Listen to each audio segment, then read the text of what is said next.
This video is now in session, and have we learned from September 11th? This event happened exactly 20 years ago, and for a lot of people, it still is fresh on their minds. The image of two planes crashing into the Twin Towers, and additional two planes crashing into the Pentagon, and as well as into a field in Pennsylvania. So, this was all of a coordinated attack by Osama bin Laden, as we already know.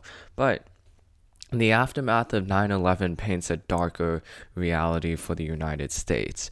After 9/11, we saw the United States and we go into a war against Afghanistan in a bid to find Osama bin Laden, who at the time was in Afghanistan. Supposedly, he started fleeing over to Tora Bora, which is to the east of Afghanistan and just to the border between Afghanistan and Pakistan. So they were at Tora Bora, and if I can search the exact place, they were at this location, and that is not.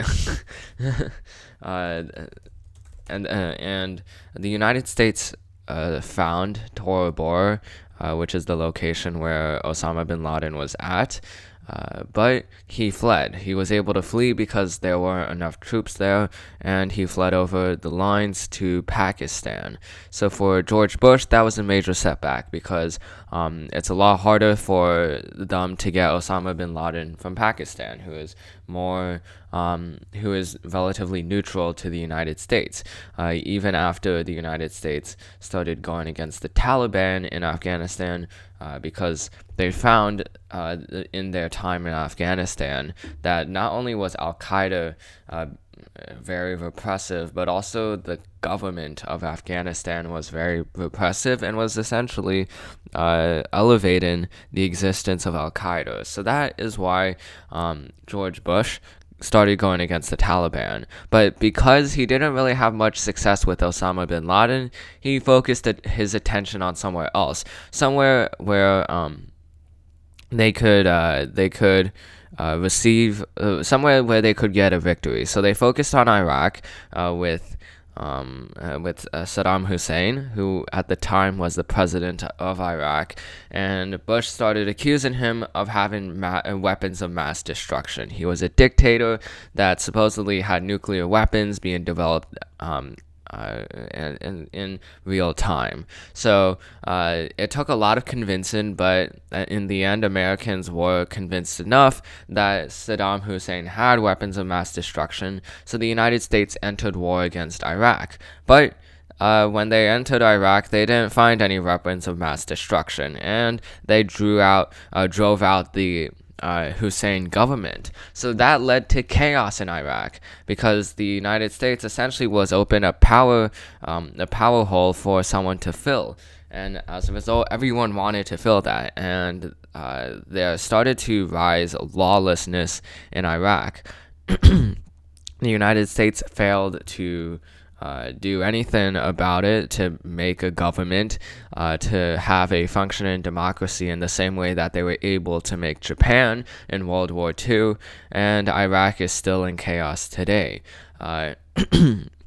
But that was Bush's years. And then Obama returned to Afghanistan because he recognized that Afghanistan was the original purpose. The original purpose was getting Osama bin Laden. So Obama did get Osama bin Laden in 2011 using SEAL Team 6. They were able to find him in Pakistan. But there's a lot of buts, but Afghanistan was still an issue. For the United States, they still had the Taliban, who started to have a resurgence after they hid in Pakistan. So from Afghanistan, the Taliban were trying to take over the nation, and the United States was now dealing with the potential that that the Taliban could take over Afghanistan. But it was never the U.S.'s purpose to actually take over the Taliban. In fact, these whole series of wars didn't have much of a purpose. The only purpose was really to kill Osama bin Laden. But there were so many tangents that U.S. presidents dug themselves into, to the point where It became less of a war against terrorism, of a war against terror, um, and rather a war against ideology, because the United States did not know what they stood for through these periods of time, and we're still in this time. We still don't quite know what we stand for, because the United States is preaching for democracy and against terrorism, but at the same time, the United States is conducting drone strikes against civilians, and in addition to wiretapping and acting more like a repressive regime. And there's also the questions of torture that the CIA has used. So for the United States, they really didn't have a purpose when it came to these wars, and this was all from the aftermath of 9/11. But domestically, the United States has not learned from their lesson as well. In previous events, we saw the Oklahoma City bombing and the World Trade Center bombing in 1993. In the aftermath of these bombings, reports were conducted, and ultimately the investigations found that the two main errors that allowed these events to occur were, first of all, communication, and then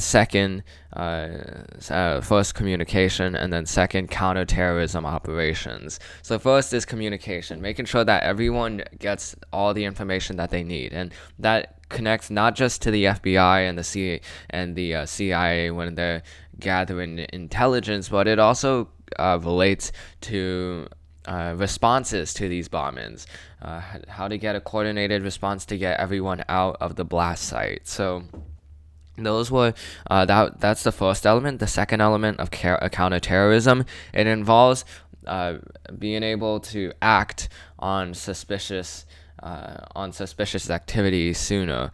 For the FBI, they massively failed in that, in both bombings. So those were the lessons, but those lessons weren't applied to 9/11. 9/11, there was enough evidence to believe that Osama bin Laden was trying to plot something something grave, of mass destruction, and this was the event. But the FBI, even though they knew Osama bin Laden was going to do something very big, they didn't pursue that action far enough to the point where they could start finding out the plots to crash planes at the World Trade Center and at the Pentagon, as well as potentially the White House. So the 9/11 Commission, they came out with a report and stressed the same lessons that were stressed in the Oklahoma City bombing and the World Trade Center bombing. So it's communication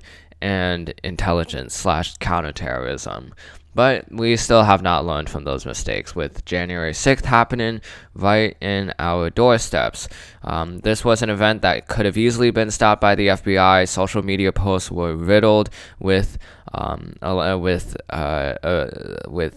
ideas to take over the Capitol and attempt an insurrection. And it didn't successfully happen, but the attack was able to penetrate the entrances of the U.S. Capitol. An insurrection actually started happening. So for the FBI, they still have not learned their lesson. And if the and for the FBI to learn their lesson, there needs to be more funding going into that program, because it's somewhat similar to like defunding the police. And this is going to get very cultural, but defunding the police doesn't really help with policing. If you increase funding to the police, then they'll have more resources that they can use to better train their officers, to better train novices. But when it comes to the FBI, right now there's just no funding allocated to the FBI. But if you allocate more funding to that program, then you can have better resources and a greater amount of resources for the counterterrorism operations that could actually prevent these attacks. But the fact that the United States still has not learned its lesson is pretty horrible. It's pretty bad, to be honest, because all it does is it doesn't prevent more of these attacks happening against the United States. And at this point, we're having a larger and larger division occurring between those who are conservative and those who are liberal. And this plays directly into what Osama bin Laden wanted. He wanted chaos. He wanted divides to happen.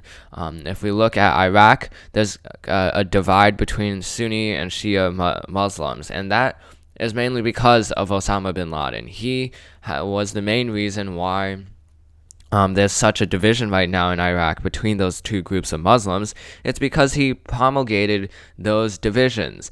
In the United States, he couldn't have ever dreamt of the divisions that he started creating because of 9/11, between Republicans and Democrats fighting over the wars in Iraq and Afghanistan. So even though Osama bin Laden is dead, a lot of the goals that he wanted are still being carried out. His goals of division are still being fanned globally, not just both in the United States and in the Middle East. So for the United States, when we reflect on 9/11, we reflect on the entrance of a new era that has been very detrimental to our society. It has caused violence, it has caused grief, and we're still dealing with the effects of 9/11 20 years from now. And hopefully there will be a way to heal the divisions, but for now, we're still dealing with a lot of the repercussions we've seen from the actions of George W. Bush, and as well as Barack Obama, Donald Trump, and Joe Biden. So that's the end of this video. Hope you enjoyed it. This video is now adjourned, and I'll see you in the next one.